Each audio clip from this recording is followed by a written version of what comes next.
El mensaje del tercer ángel, tercera parte. En nuestros dos temas anteriores hemos visto que el mensaje del tercer ángel tenía que ser proclamado especialmente para los últimos días. Y por las señales del fin que hemos estudiado, hemos descubierto que ya estamos en ese periodo del fin, cuando Cristo había dicho en San Mateo 24:14, y será predicado este evangelio del reino en todo el mundo, y entonces vendrá el fin. Y por la profecía de Daniel capítulo 2, hemos llegado a descubrir que estamos viviendo exactamente en ese tiempo del fin. Muchas veces se había dicho que terremotos e inundaciones y esas señales siempre han ocurrido, pero Daniel capítulo 2 nos ha ubicado precisamente en el final de la historia, cronológicamente por fechas y tiempos. Para ese periodo también se nos dice que este evangelio iba a ser atacado por un poder llamado el Anticristo. Este aparecería especialmente en el cumplimiento profético del fin. Vendría declarando que había llegado un tiempo de paz. Cuando todas las naciones estuvieran diciendo paz y seguridad, era el momento cuando vendría, según la palabra del Señor, la destrucción repentina. Así lo había declarado el apóstol Pablo. De manera que entonces, para ese periodo cuando se diera el clamor de paz y seguridad, el mundo entero estaría también poniendo los ojos en ese personaje llamado el Anticristo. Pero ¿quién es este enigmático ser que se opondrá al evangelio de la predicación en los últimos días?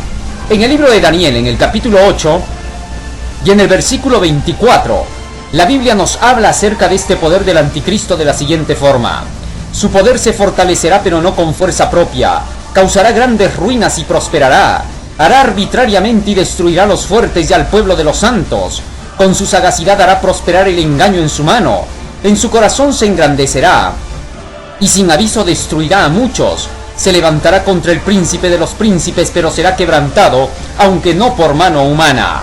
Según la profecía, el Anticristo se levantaría trayendo el engaño sobre la tierra. ¿Qué cosa es ese engaño?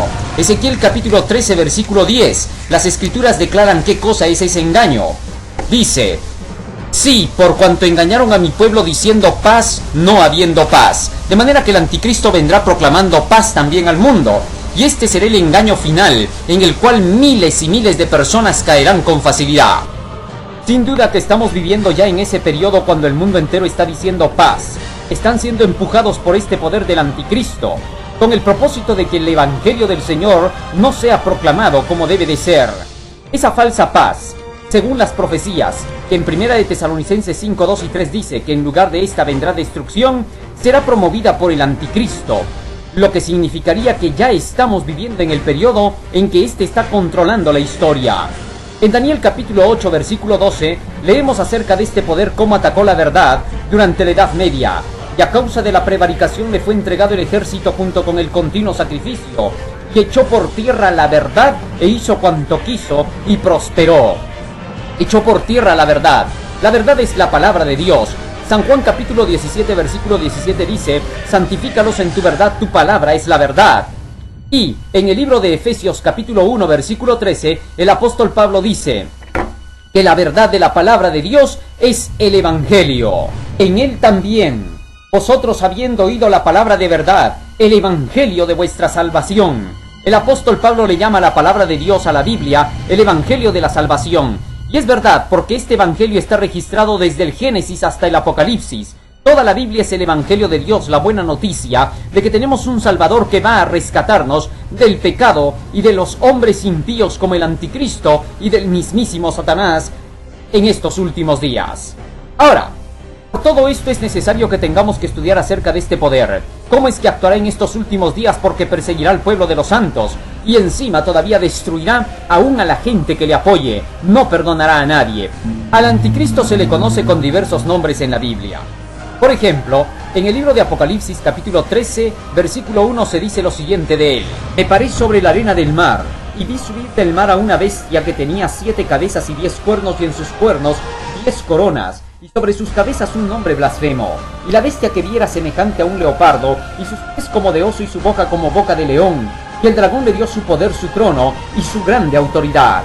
En el libro de Daniel también se le da otro nombre en el capítulo 8 y en el versículo 23. Que al fin del reinado de estos, cuando los transgresores lleguen al colmo, se levantará un rey altivo de rostro y entendido en enigmas. El apóstol Pablo también le da por su parte otro nombre, mientras que en Daniel se le llama un rey altivo de rostro, el apóstol Pablo le llama el impío, el inicuo, el que va a tratar de destruir a la humanidad entera. Segunda de Tesalonicenses capítulo 2 versículo 7 al 9. Que entonces se manifestará aquel inicuo, a quien el Señor matará con el espíritu de su boca y destruirá con el resplandor de su venida. Inicuo cuyo advenimiento es por la operación de Satanás, con grande poder, con señales y milagros mentirosos. Así es presentado el anticristo en diversas figuras. En Daniel capítulo 7 lo vamos a ver presentado como un cuerno pequeño. Y a decir verdad, en ese capítulo es donde empieza la hilación de la aparición de este personaje que estará en los últimos días sobre la tierra queriendo gobernar el mundo y destruir a la humanidad. Primera de Juan capítulo 2 versículo 18 dice la escritura: Hijitos, ya es el último tiempo. Según vosotros oísteis que el anticristo ha de venir, así ahora han surgido muchos anticristos, por eso conocemos que es el último tiempo.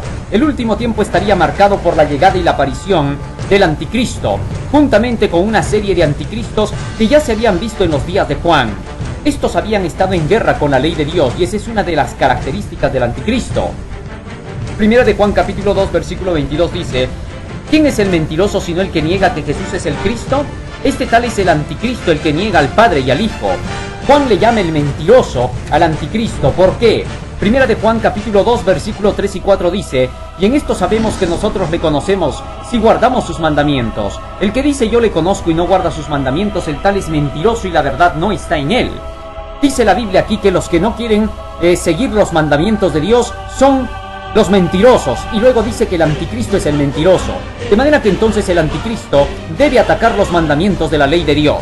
Pero bien, veamos ahora la hilación directa de este personaje. En estos últimos días se le llama el anticristo a muchos personajes. Por ejemplo, a Nerón, se le declara que él era el anticristo, porque había perseguido a los primeros cristianos. No obstante, la profecía dice que el anticristo aparecería para los últimos días. Por otro lado, se ha dicho que era Napoleón Bonaparte o Hitler, pero estos tampoco no viven ahora en los últimos días. Por otra parte, se ha dicho que es Barack Obama, el presidente de los Estados Unidos, pero la realidad es que la profecía no dice que el anticristo va a salir de los Estados Unidos. Luego se ha declarado que un personaje llamado Damián, según el Hollywood, que tendrá el 666 en la cabeza, ese será la bestia, pero tampoco la Biblia nos dice que ese será la bestia. Entonces, ¿quién será el poder de la bestia? Algunas de las profecías, como de Nostradamus, declaran que aparecerá un papa negro, que será un papa perseguidor, cruel y asesino. Otras profecías dicen que el Vaticano será invadido y que entonces ahí surgirá el anticristo. ¿Qué cosa enseñan las escrituras? Daniel capítulo 7, allí está el comienzo de la hilación de esta profecía del anticristo. Descubrámoslo, porque este es el que va a atacar el evangelio hasta los últimos días. En esta visión del capítulo 7 de Daniel, el profeta vio lo siguiente, versículo 2, Daniel 7:2. Daniel dijo: miraba yo en mi visión de noche, he aquí que los cuatro vientos del cielo combatían en el gran mar. En Apocalipsis capítulo 17 versículo 15 se nos dice que el mar representa a aguas, pueblos, tribus, naciones y lenguas. Apocalipsis capítulo 17:5. Luego continúa diciendo Daniel en el versículo 3: y cuatro bestias grandes diferentes la una de la otra subían de la mar. Lo que Daniel vio es que habían cuatro bestias grandes que estaban combatiendo en un mar turbulento.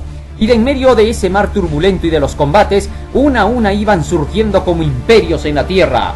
Puesto que Daniel explicó en el versículo 17 que estas cuatro bestias representan a cuatro reyes con sus imperios. Versículo 17 dice: estas cuatro grandes bestias que has visto son cuatro reyes que se levantarán en la tierra. Y en el versículo 23 dice: dijo así, la cuarta bestia será un cuarto reino. De manera que entonces, a la vez que las bestias representan a reyes, representan a estos con sus imperios. Estos cuatro imperios irían surgiendo el uno tras el otro. Mientras uno se levantara, vendría otro, lo dominaría y caería, y volvería a levantarse un segundo y un tercero hasta un cuarto. Lo que interesa es que una vez que estos cuatro imperios hayan terminado su parte en el escenario mundial, las escrituras dicen en el versículo 18 de Daniel 7: después recibirán el reino los santos del Altísimo, y poseerán el reino hasta el siglo, eternamente y para siempre. Según esta profecía, una vez que estos cuatro imperios hayan pasado en la historia, entonces llegará el fin de todas las cosas, y entonces se entregará el reino a los santos del Altísimo para que éstos vivan para siempre jamás y por la eternidad en la tierra que Dios ha prometido. Así se cumplirán las palabras de Jesucristo. Bienaventurados los de limpio corazón, porque ellos verán a Dios. Bienaventurados los mansos, porque heredarán la tierra. Pero bien, Daniel continuó diciendo en el versículo 4, Daniel 7:4, cómo se desenlaza este asunto de los 4 imperios que gobernarían el mundo. Recuérdese que si estamos en el primero faltan 3 para el fin del mundo, si estamos en el segundo faltarían 2, si es el tercero faltaría 1, pero si estamos en el cuarto estamos cerca del mismísimo fin. La primera bestia, dice, era como un león y tenía alas de águila. Yo estaba mirando hasta que sus alas fueron arrancadas y fue levantada del suelo, y se puso derecha sobre los pies a manera de hombre, y le fue dado un corazón de hombre. Para poder detectar quién es este león, nos vamos hasta el libro de Jeremías, porque un profeta explica a otro profeta. Habíamos descubierto en nuestro tema anterior. El profeta Jeremías habla claramente acerca de quién es este león. Libro de Jeremías, capítulo 50, versículo 41 al 44. Dice la escritura: He aquí que viene un pueblo del norte y una nación grande, y muchos reyes se levantarán de los extremos de la tierra. Arco y lanza manejarán, serán crueles y no tendrán compasión. Su voz rugirá como el mar y montarán sobre caballos. Se prepararán contra ti como hombres a la pelea, oh hija de Babilonia. Vendrían, dice, contra Babilonia. Oyó la noticia el rey de Babilonia. Sus manos se debilitaron, angustia le tomó, dolor como de mujer de parto. He aquí que como un león subirá de la espesura del Jordán a la morada fuerte, porque muy pronto le haré huir de ella, y al que yo escoja se le encargaré. Ahora dice el profeta Jeremías que al rey de Babilonia se le haría escapar como a un león, para que tuviese que esconderse en una guarida, pero el Señor finalmente lo destruiría para darle el reino a una siguiente nación, que era la de los medos y los persas. Con esto queda claro que el león representa a Babilonia. Pero Daniel continuó diciendo, Daniel capítulo 7 versículo 5, y aquí otra segunda bestia semejante a un oso, la cual se alzaba de un costado más que del otro, y tenía en su boca 3 costillas entre los dientes, y le fue dicho así: levántate y traga mucha carne. Según la profecía, un imperio que destruiría a Babilonia estaría representado por el oso.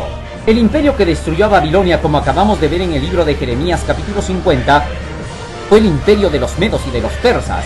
Del oso se dice que tiene 3 costillas entre los dientes. En Jeremías capítulo 51 versículo 17 dice claramente que deshuesar es destruir a una nación, lo que significaría que si son 3 huesos que se encuentran entre los dientes del oso, estos representan a 3 naciones que estarían siendo trituradas por el oso. En Proverbios capítulo 30 versículo 14, la escritura dice que los dientes representan al armamento de una nación, espadas y cuchillos. Por lo tanto, estas 3 naciones fueron destruidas según esta profecía por el imperio que destruiría a Babilonia.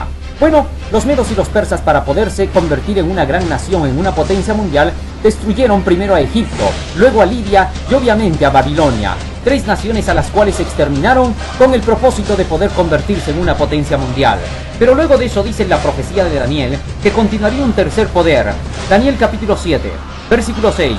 Después de esto miré, y aquí una grande bestia, semejante a un leopardo con 4 alas de ave en sus espaldas. Y tenía también esta bestia 4 cabezas y le fue dado dominio.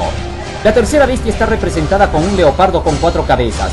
El imperio que derrotó a los medos y a los persas fue el imperio de Grecia con Alejandro el Grande. A la edad de 33 años Alejandro el Grande ya era dueño de todo el mundo, prácticamente del viejo mundo conocido de esa época. Pero a esa edad también lo sorprende la muerte con unas fiebres calcinantes que no se sabe por qué fueron. El hecho es que la muerte lo sorprendió a Alejandro el Grande y entonces no dejó su gobierno ordenado.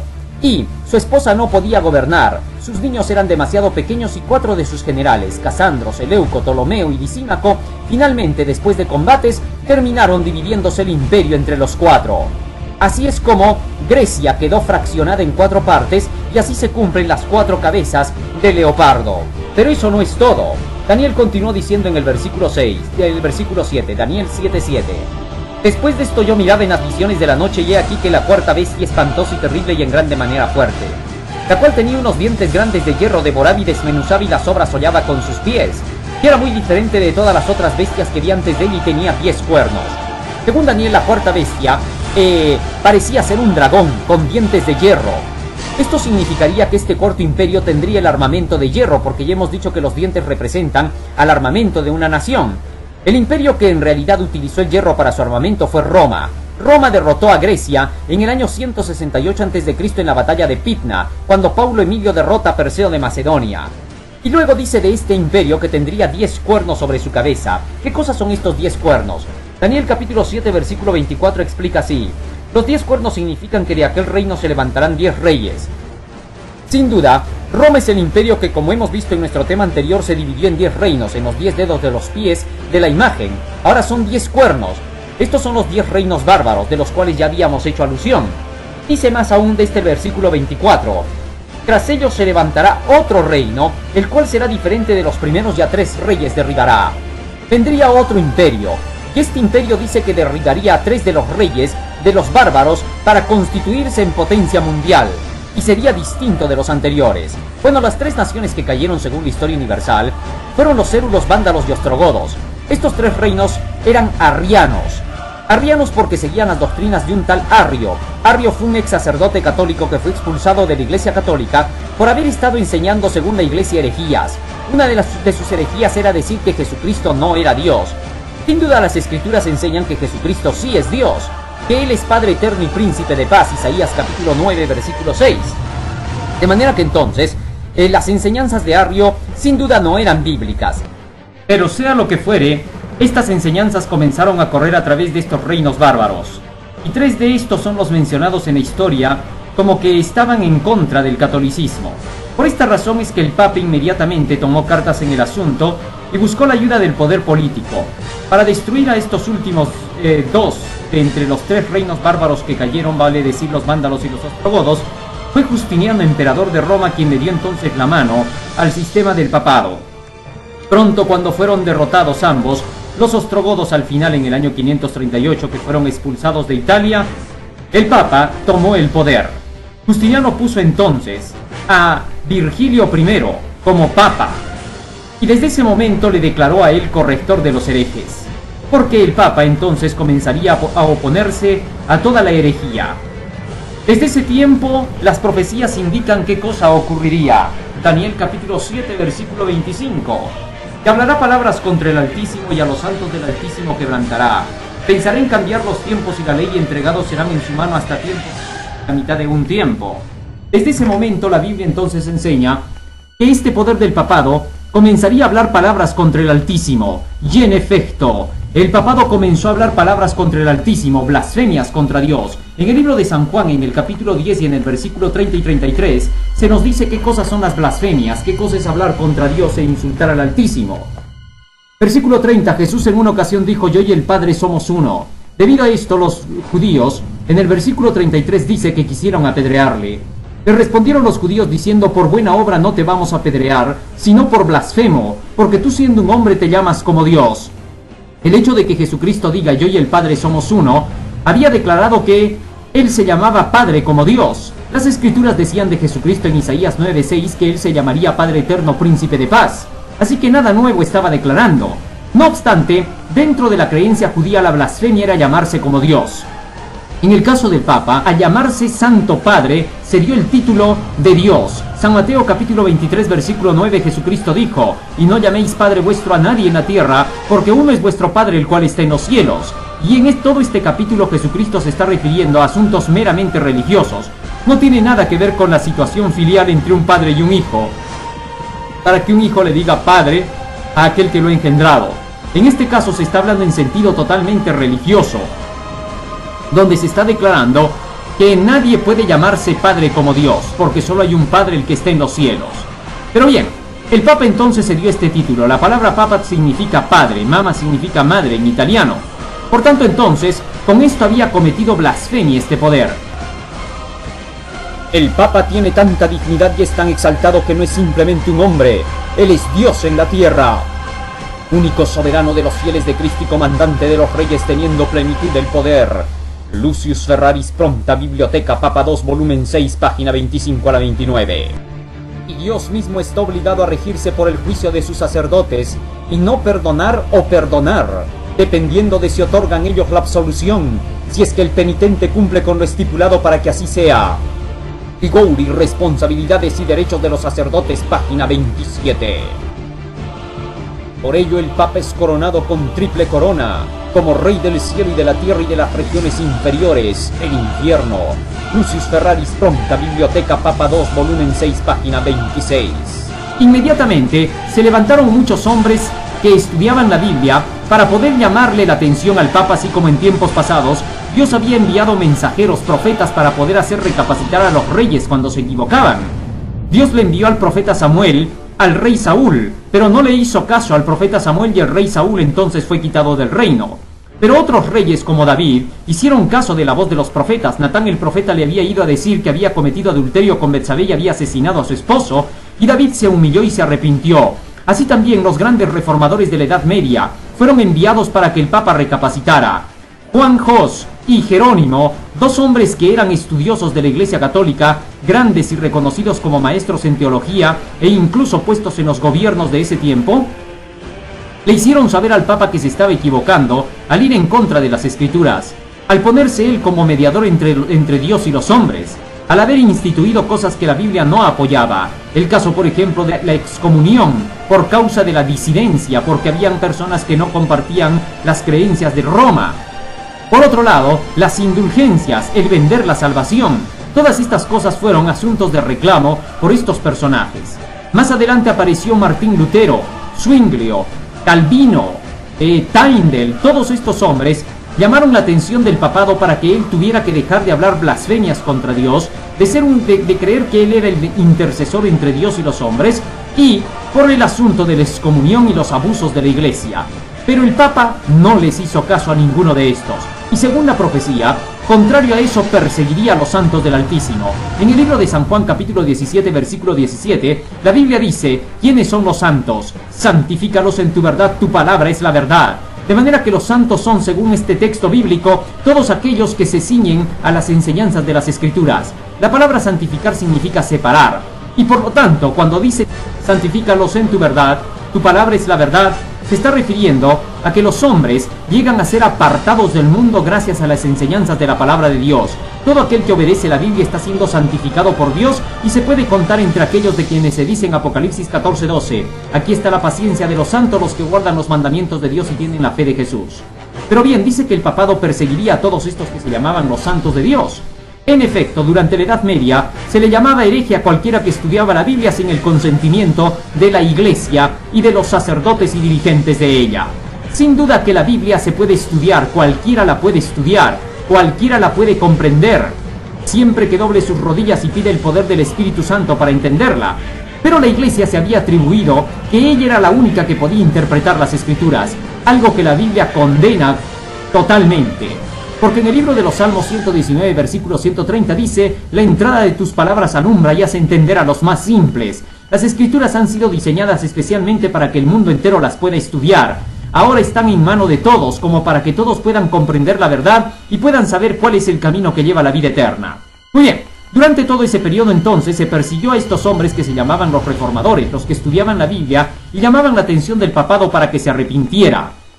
Por otro lado, las personas que escuchaban a estos grandes reformadores y estudiaban juntamente con ellos las Escrituras, pronto se pasaron de parte del Señor y comenzaron a defender la fe, pero la Inquisición les cayó encima a partir del año 1517. 68 millones de personas fueron asesinadas durante el periodo de la Inquisición. Fue el reino del terrorismo espiritual, cuando era todo aterrorizante, la gente no podía saber cuándo estaba, en verdad, haciendo lo correcto. Pero bien, las Escrituras continúan diciendo: pensaré en cambiar los tiempos y la ley. Este poder también se encargaría de cambiar los tiempos y la ley.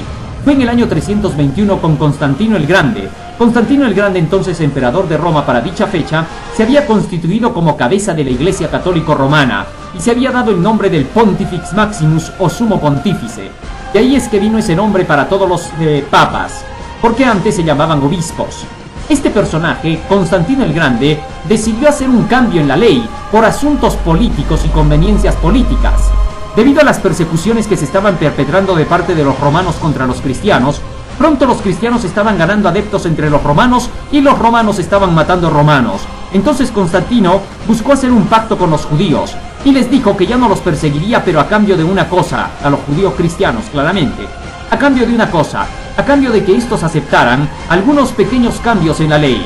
El segundo mandamiento de la ley fue quitado, el que dice: no te harás imágenes de lo que está arriba en el cielo, ni abajo en la tierra, ni en las aguas de abajo de la tierra. No te inclinarás a ellas ni las honrarás, porque yo soy Jehová tu Dios fuerte y celoso, que visito la maldad de los padres sobre los hijos, sobre los terceros y sobre los cuartos, y que hago misericordia en los que me aman hasta la tercera y cuarta generación.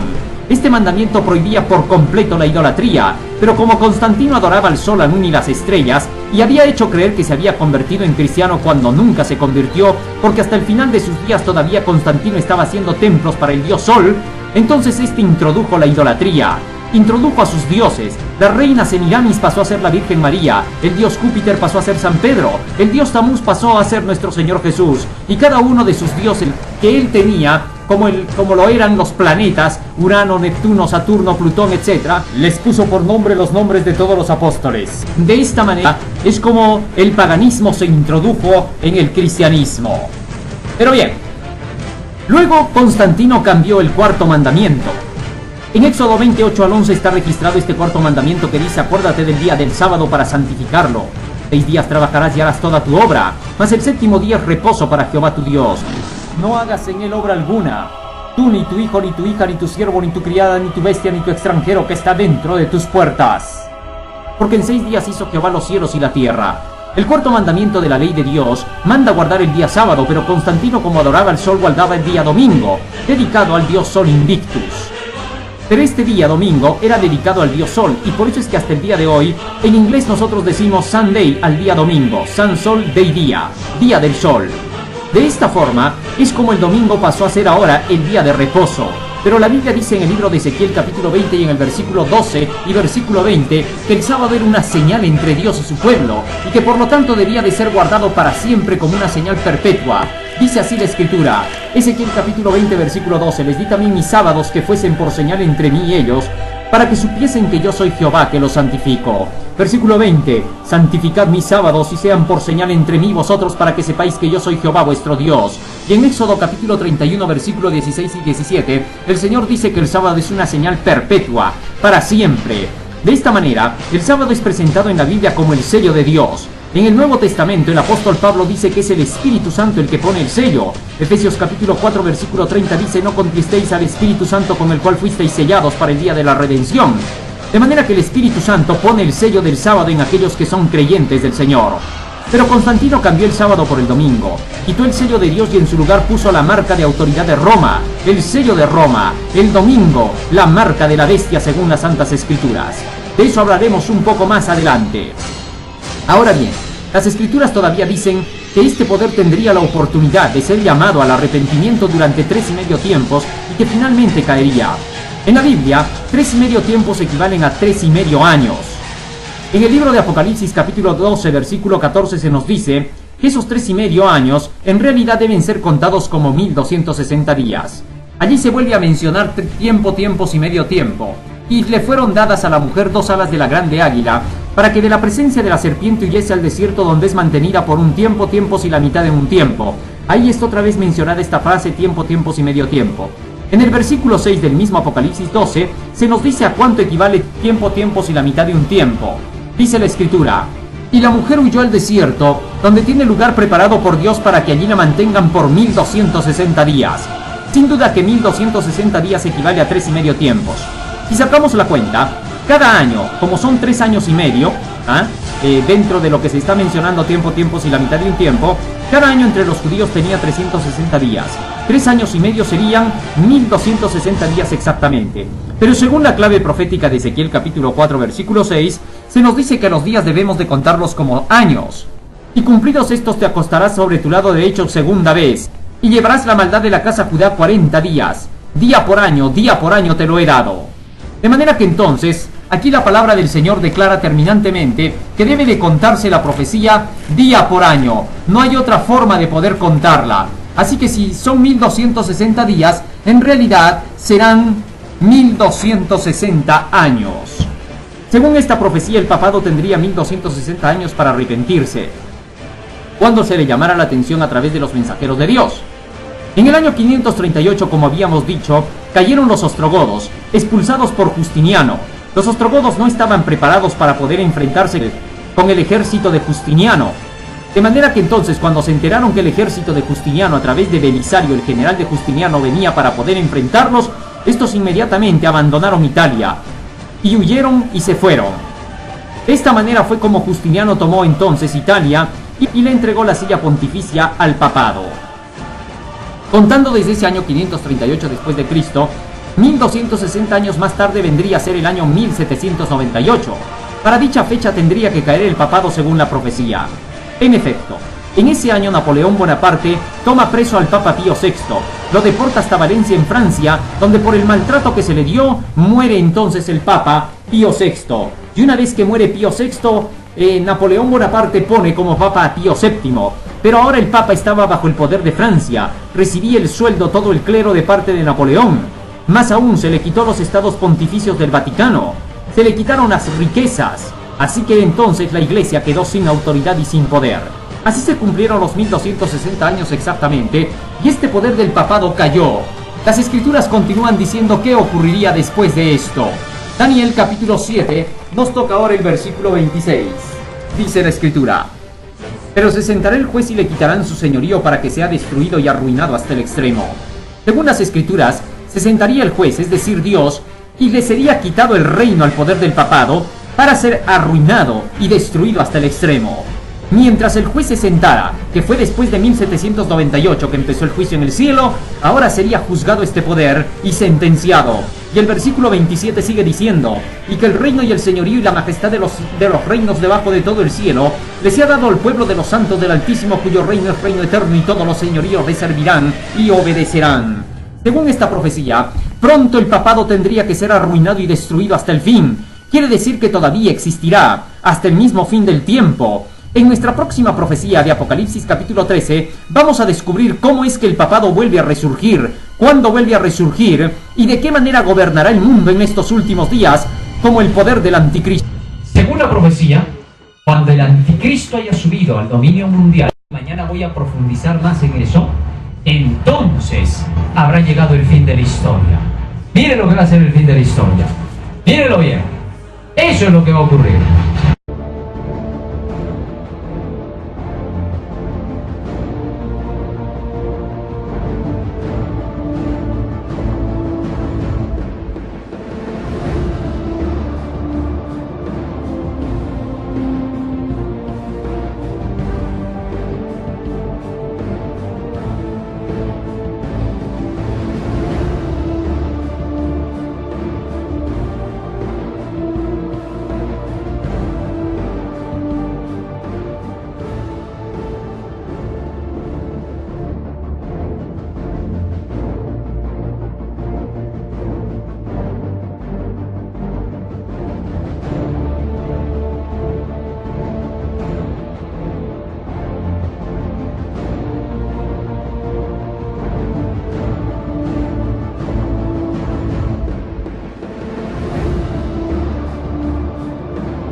Para esos días entonces se establece el reino del Altísimo, tal como dice el versículo 27, y que el reino le sea dado a los santos del Altísimo, cuyo reino será reino eterno, y todos los señoríos le servirán. En esos días, cuando el sistema del papado, a través de lo que se llamará el anticristo, comience a actuar sobre toda la tierra, como lo veremos en el próximo tema, dominando a la humanidad y esclavizándola, persiguiendo, matando y destruyendo a quienes él quiera. En esos días aparece el Rey de Reyes y Señor de Señores para enfrentarse con este poder, a fin de destruirlo y entregarle todo el reino de los santos a los santos del Altísimo.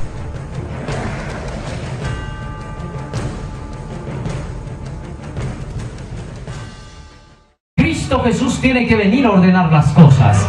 Cristo no va a permitir que el anticristo gobierne el mundo. Él mismo va a bajar y se va a encargar de destruirlo. Pero mientras se encarga de destruir al anticristo, el anticristo habrá producido una destrucción masiva.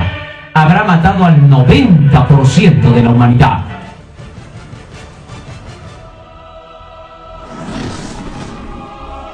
Querido hermano, al saber que estas cosas han sido así, no nos queda otra que tener que ponernos de parte de Jesucristo y apartarnos de este poder que atacó la santa ley de Dios. En el próximo tema vamos a ver la segunda parte de El Anticristo. Este es un tema que tiene mucha importancia, pues es el mensaje especialmente dado para este tiempo llamado el tercer ángel. Esto lo veremos a continuación. Por ahora, Jesús te llama a la reflexión, querido hermano. Es tiempo de doblar nuestras rodillas y decirle: Señor Jesús, te agradezco por haberme hecho conocer esta verdad. Te agradezco por abrirme los ojos para entender las cosas que van a suceder pronto.